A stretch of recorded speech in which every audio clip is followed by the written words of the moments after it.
Hi guys, if your Maytag front load washer is showing you this error which is called LOFL, so it means that the machine is detecting the low water flow while trying to fill.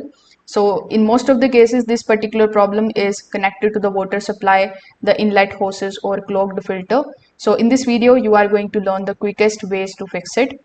So first of all, you need to make sure that both the hot and the cold water valves behind your washer are fully turned on. Even one partially closed valve can reduce the water pressure enough in order to trigger the LOFL error.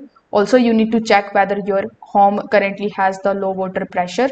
After doing so, you just have to pull the washer forward and then simply carefully inspect the water hoses behind it.